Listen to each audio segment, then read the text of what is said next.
Alrighty, I'm going to try to do this the best I can while hanging on to the phone and mopping this rigidizer on at the same time. This is application of rigidizer to SilkeMat. It's the SilkeMat rigidizer, for anybody who doesn't know. And this, let me get up here, okay. This is a regular mop. I call it a mop brush. It's really fine hairs and it soaks up a lot of fluid, used for watercolor. Let's see here. Just a regular old, what is that, artist, whatever, brush. Not too expensive.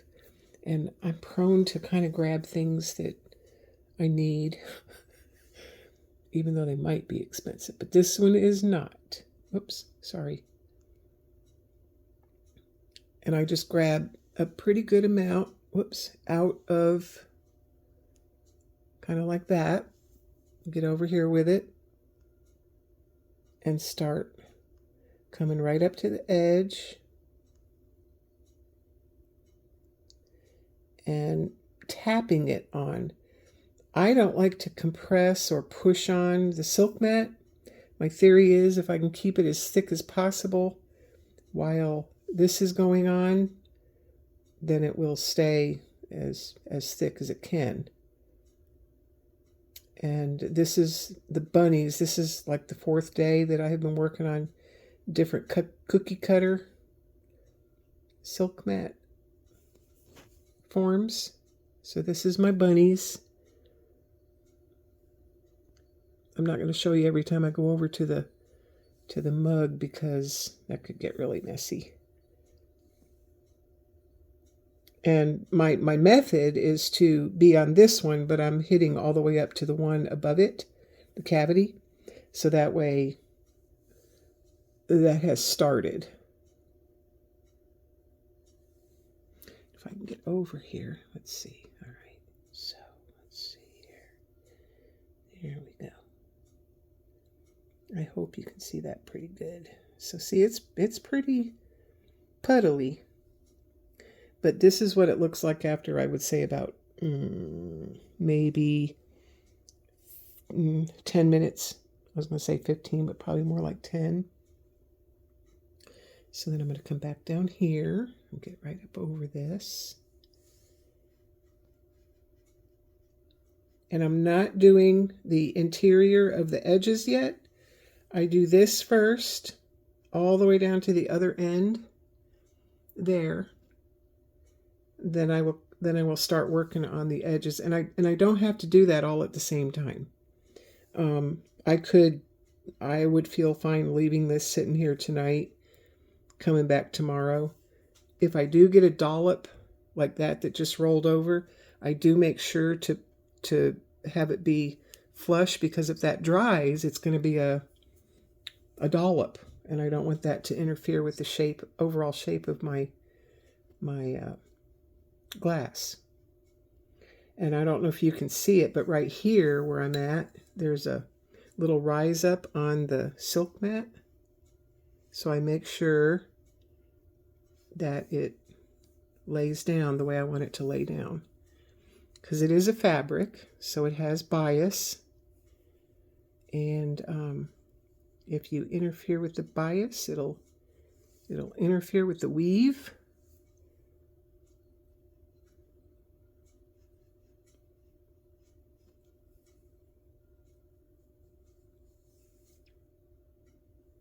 It's actually working out pretty good holding this.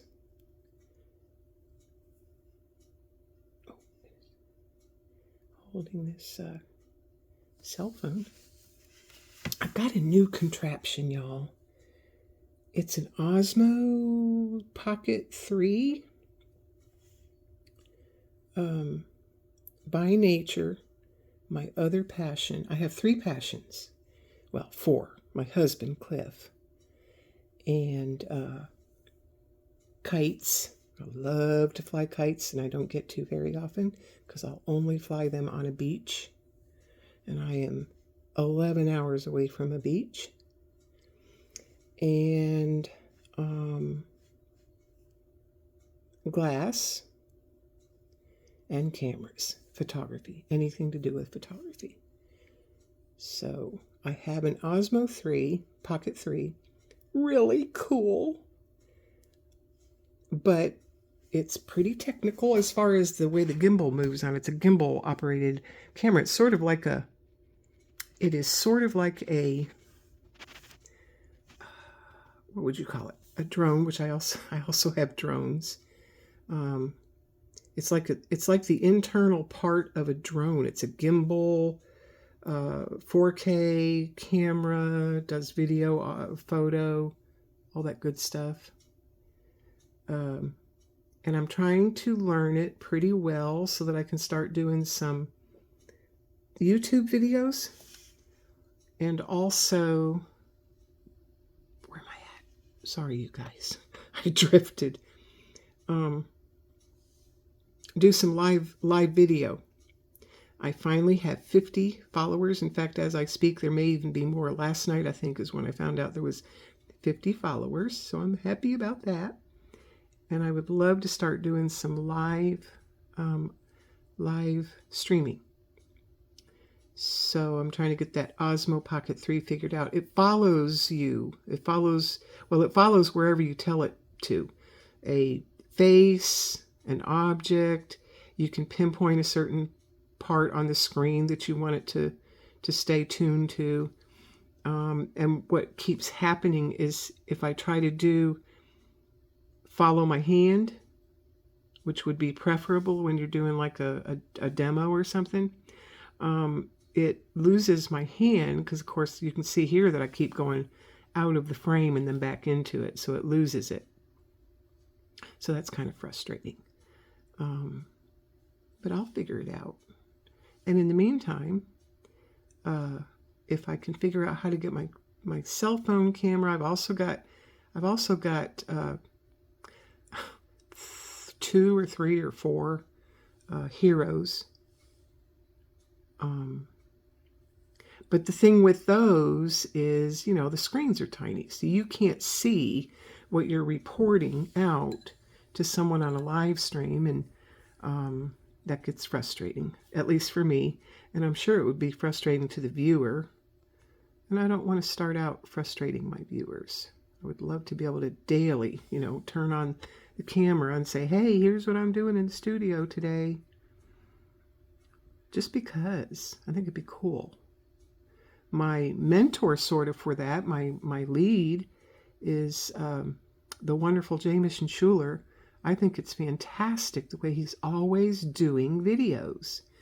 And there's no reason I can't always do a video. And I think it would be really cool to do that.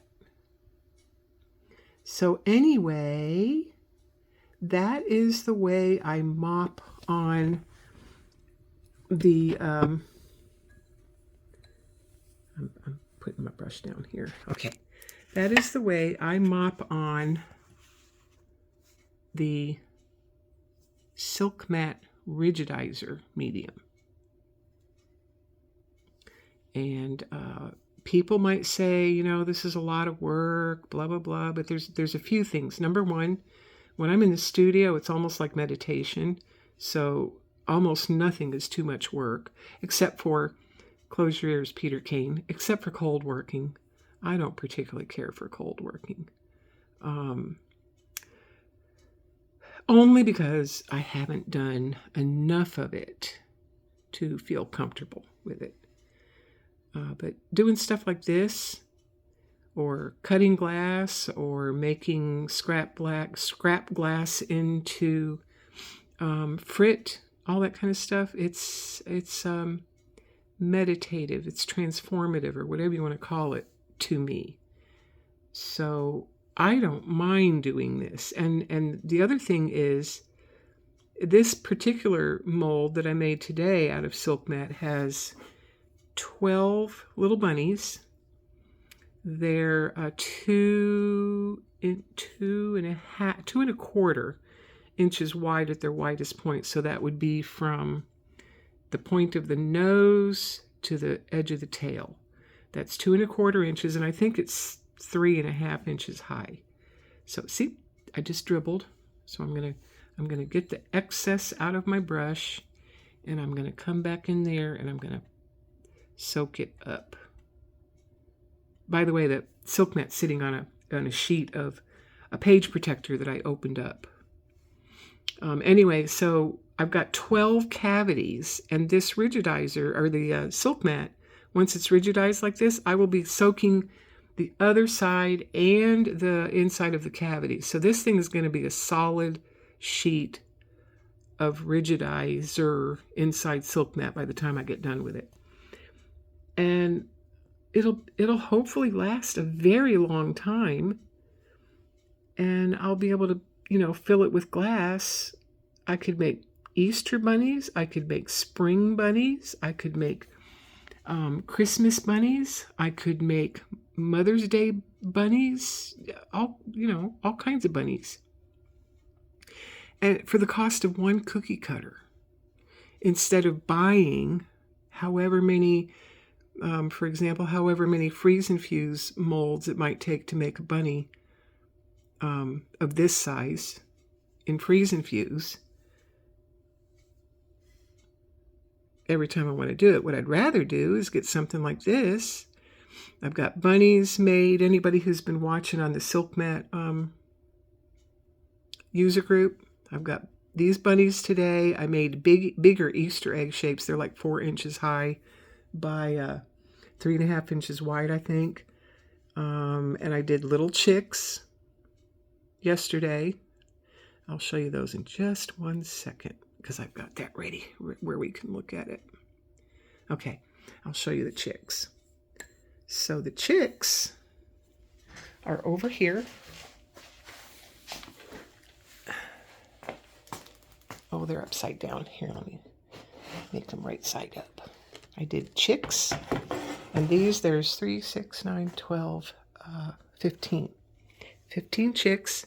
So the other side and the inside of the cavity has already been rigidized, and it's almost dry enough. It was dry enough for me to flip, and then I'll rigidize this side. So I soak it all the way through. And I've got hearts right here. Even though I have cast iron hearts, I'll have these. And these hearts are small. They're only like 2 inches by maybe 1.75 inches. And they also have a scalloped edge.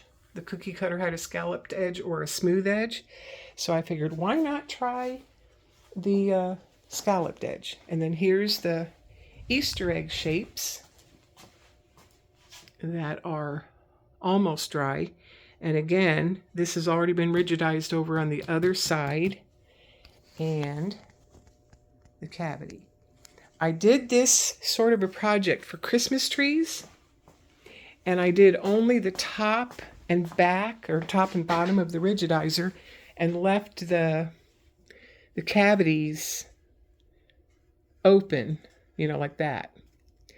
And it was okay after a couple of firings with the Christmas trees, but the glass did stick a little bit, not terribly, not where I had to throw anything away for the first couple of firings. So I decided I was going to go back to, I've always been a rigidize the heck out of it SilkeMat user. And that's what I'm going straight back to. This is going to be soaked, soaked, soaked.